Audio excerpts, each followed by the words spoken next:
He's known by many as the King of Waltz. The Dutch violinist and conductor André Rieu is reputed to have revolutionized the classical music industry. Alongside his own private orchestra, he performs at prestigious venues for large crowds. From Europe to North and South America, and to Japan and Australia. Rieu's extravagant tours and productions are compared to pop and rock superstars, but his success hasn't come without controversy. Some classical music critics refuse to take his work seriously.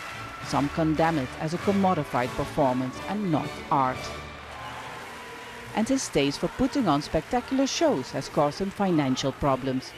But he'd never stopped playing his violin until the COVID-19 pandemic changed the world as we knew it.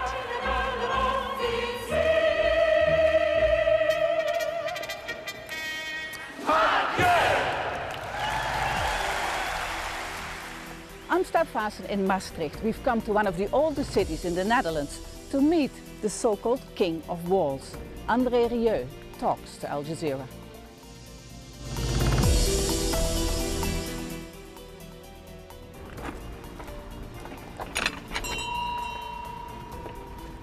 Maestro, hey. André Rieu. Hello. Good to see you. Yes, nice to have you here, Steph. Come on in. Thank you. So this is your little home? This is my little home. This is the so-called Castle de Torentjes. The towers. There's only one tower, but it's called the Torentjes. And before the King of Waltz was living here, what king was living here? Yeah. The kitchen is the oldest part, and there they say that D'Artagnan was having his last breakfast before dying for the walls of Maastricht. That's true, he died here. But were there like real kings living here? No, I don't think so. Although there was a musician living, he was a duke. There on the other side there is an inscription, and that says, only people who love the Muse can enter this castle. So. You thought you're welcome? Yes, I think I was welcome. And so that's how Maestro André Rieu welcomes us into his world. Maestro André Rieu, thank you for talking to Al Jazeera. It's a real pleasure to meet you. I'm afraid I have to start on a little somber note because, of course, it must be a very dramatic time for you now facing the corona measures. You had to cancel your American tour, you had to cancel all the shows in the last 7 months now. So how are you coping? Good question. Yeah, it's difficult. I'm doing my sport 3 times a week, heavy sport to keep in shape. And for the rest, I'm rather busy in my studio to make compilations for all the countries in the world where we are touring normally. And they ask me, do you have some material that can cheer the people up?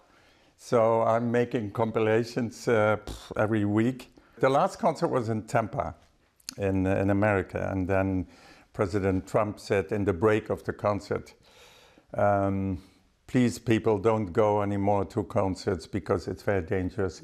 And we are closing the airspace. So we jumped on stage to do the second half, and that was the last. And then after the concert, I said to my audience, to my orchestra, we go home. So, and then we bought tickets to go home for 110 people because we are traveling around the world with some 110 people. You have the largest private orchestra in the world, right? I think you have 120 people, staff. Yes. Who have not been doing anything for the last couple of months. Fixed on my playlist. So how are you dealing with that?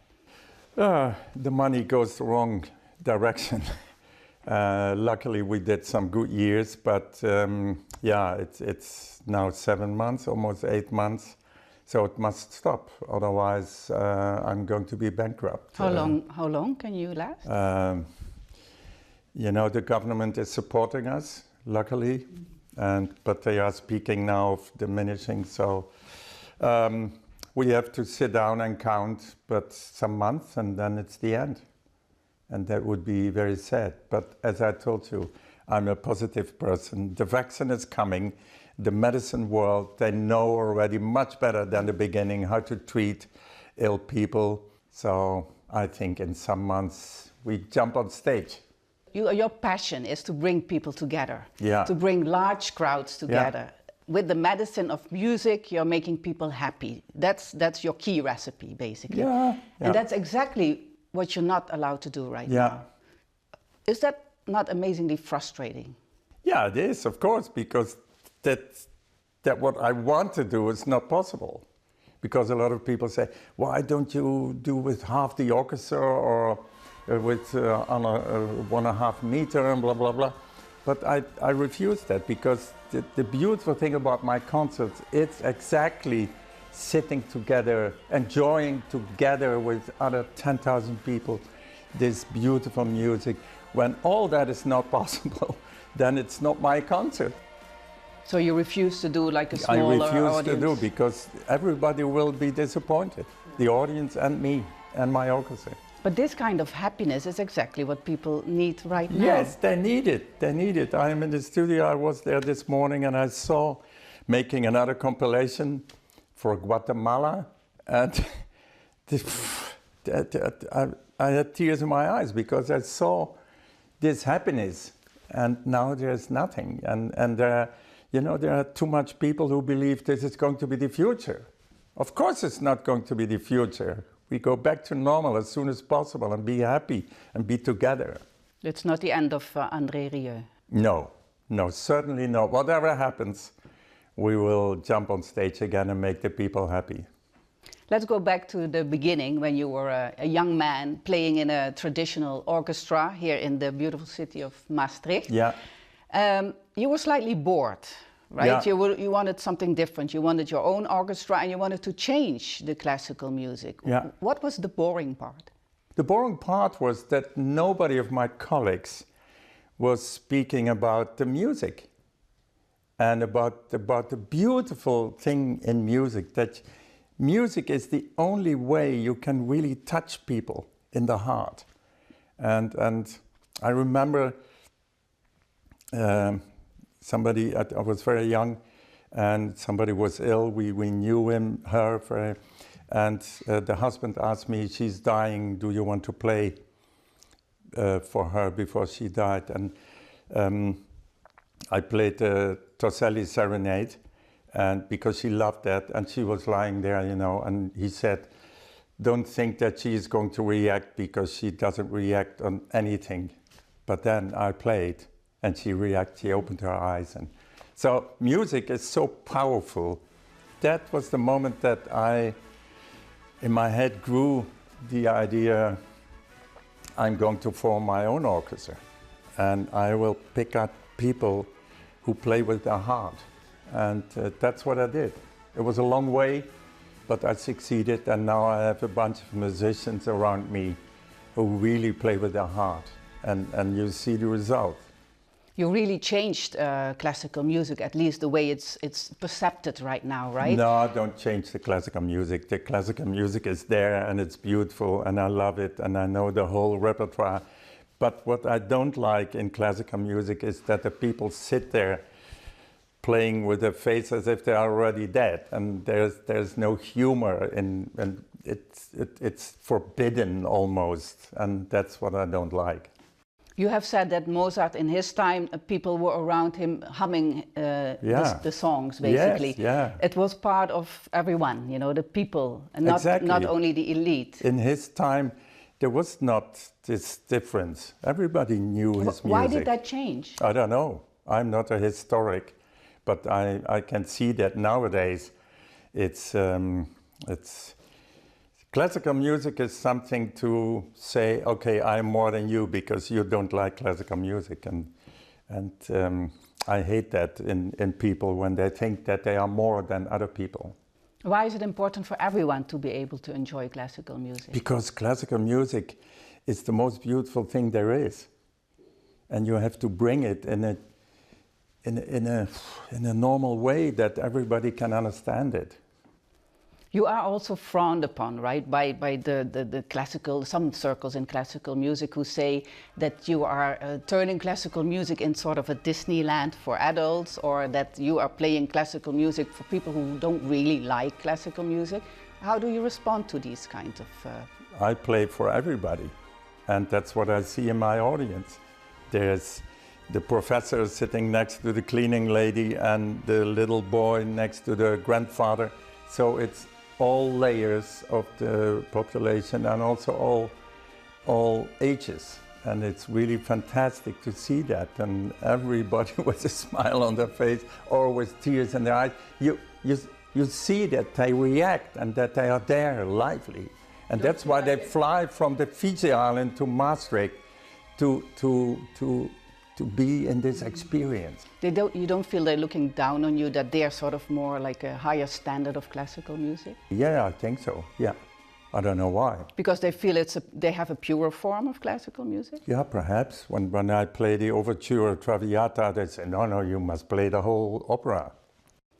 But you don't care? No, because I'm on stage with all my responsibility and my whole education. I had my whole education on the conservatory. My teacher always said, we were in Brussels, André Rieu was my teacher, and we were with peoples of 24 nationalities, and they all played better than me. But he said, you play the most beautiful.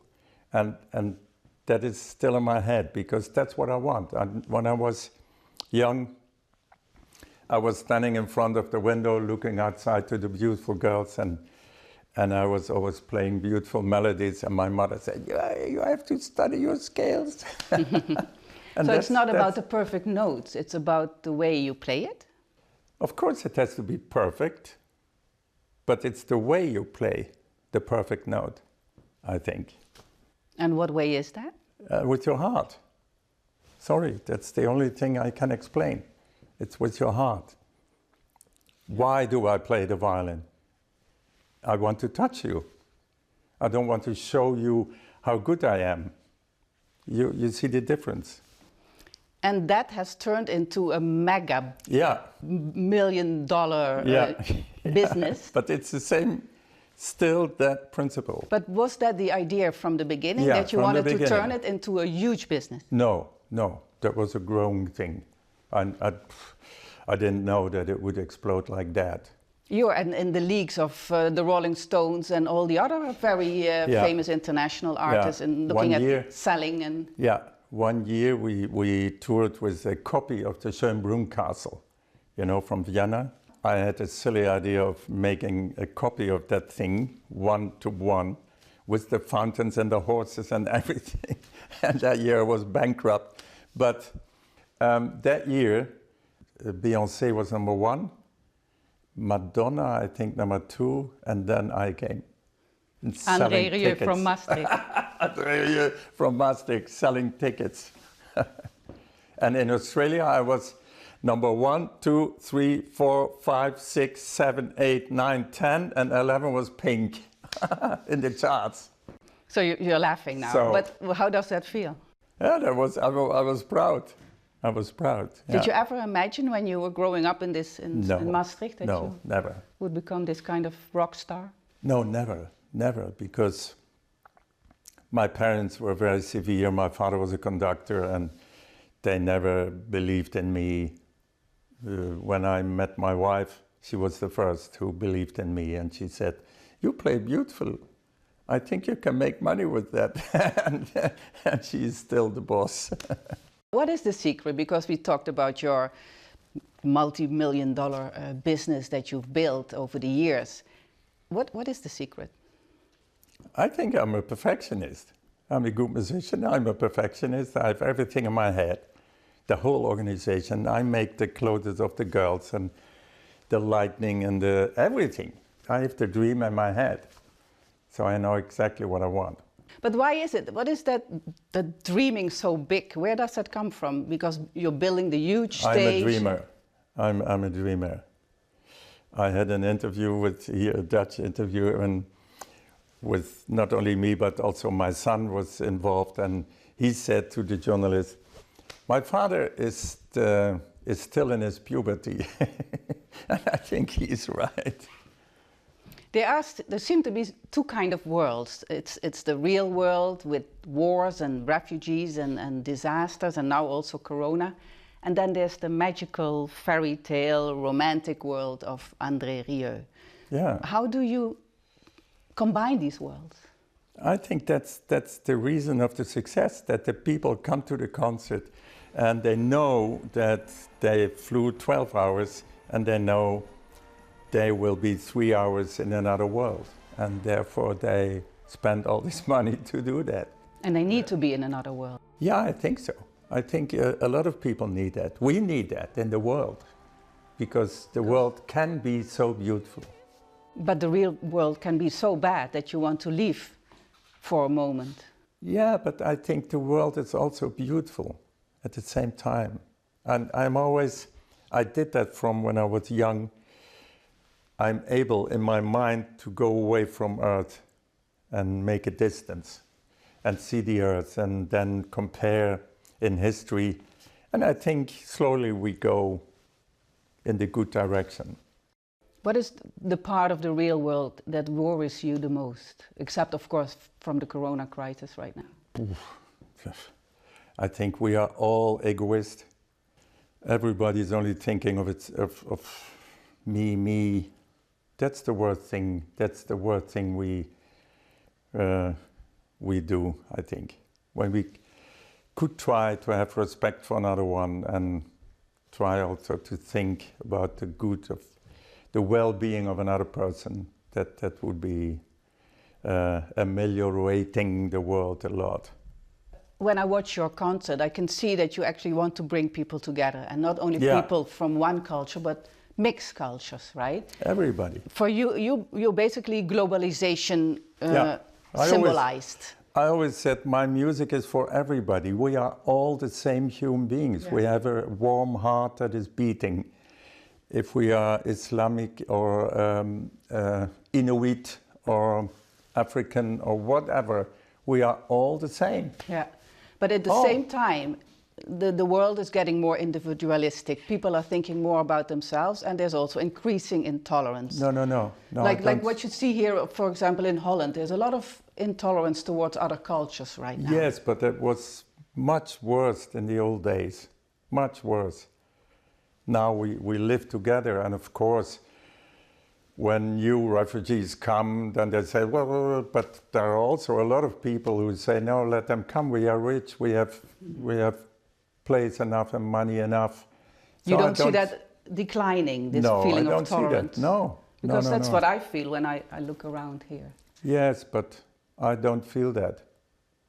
I think, of course, there are places in Canada, for example, they say, okay, let them come, and they have the whole system to do that. But I think it's exaggerating when you say that there are certain places where it declines. I don't want to believe that.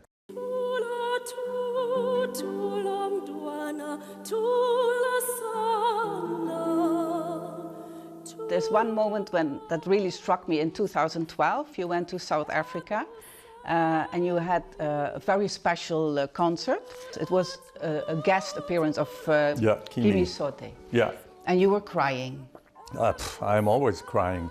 Don't start to talk about that, because then... But why were you crying at that moment? Oh, because it was a risk also, you know. There were all white people in the audience, and I said, I want to bring a black singer. So I didn't know if they would...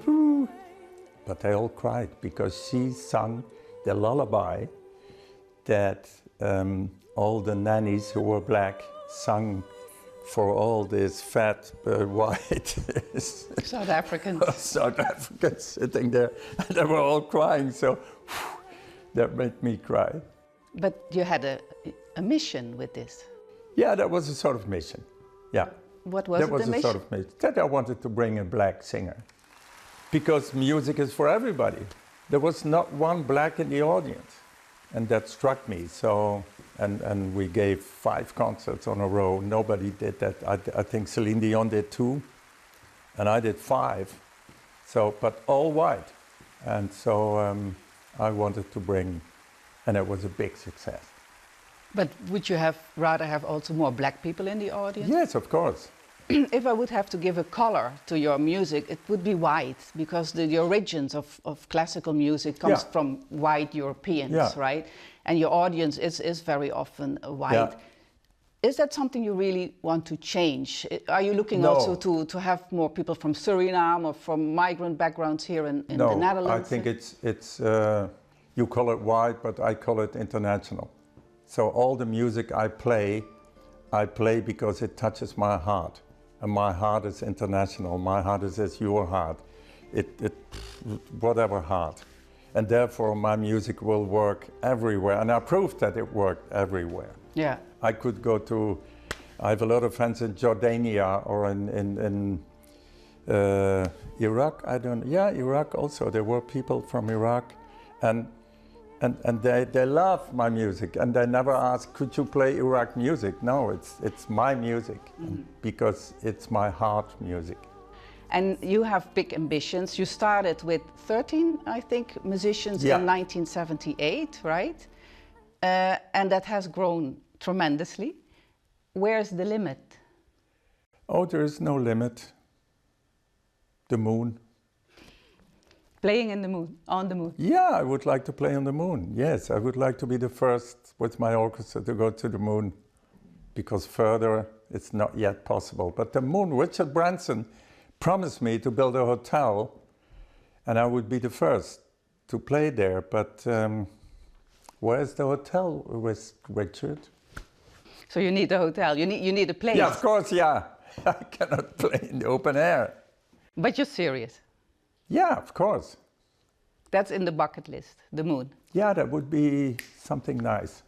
Anything more realistic in the short term? Yes, more realistic is simply going on like this. Stay healthy. I'm 71. I'm going to be 140. You're halfway in your life. Halfway, so yeah, that's what I have in my head. But is there anyone you really want to play with, or is there any location you really would like to play? A lot, but as I tell you, I have 70 years to go, so time enough.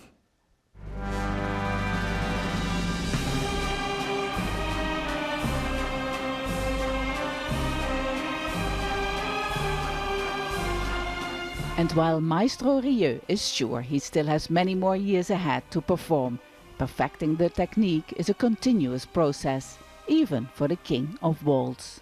Now in Corona time, are you still playing the violin? You're right, yes, of course. Every day? Every day, yeah.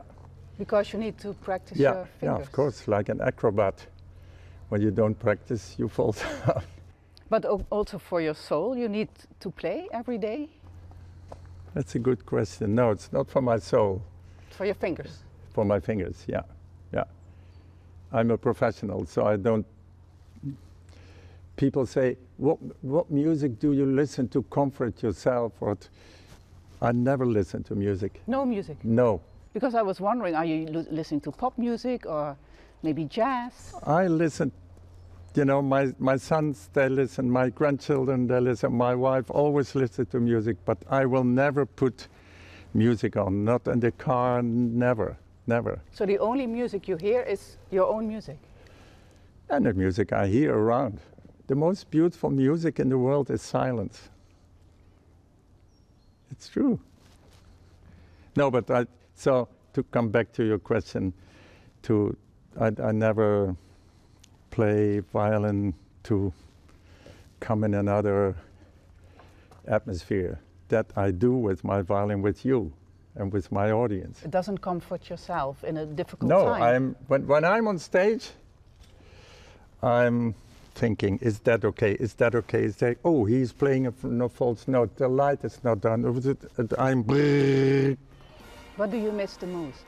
The audience, the smiling faces and the happy faces, and I feel that now. We sold 700,000 tickets last year, before we had to stop. And so all these tickets are still there, and the people write me mails and say, André, even if we have to wait 10 years, my ticket is here and we wait for you. And that gives me such a warm feeling. But I don't feel that as a burden. It's like that. I always lived with that, and I love it. I love to have responsibility. I'm the king of the waltz. Thank you very much, King of the Waltz, André Rieu, for talking to Al Jazeera. Thank you very much. Really Thank you.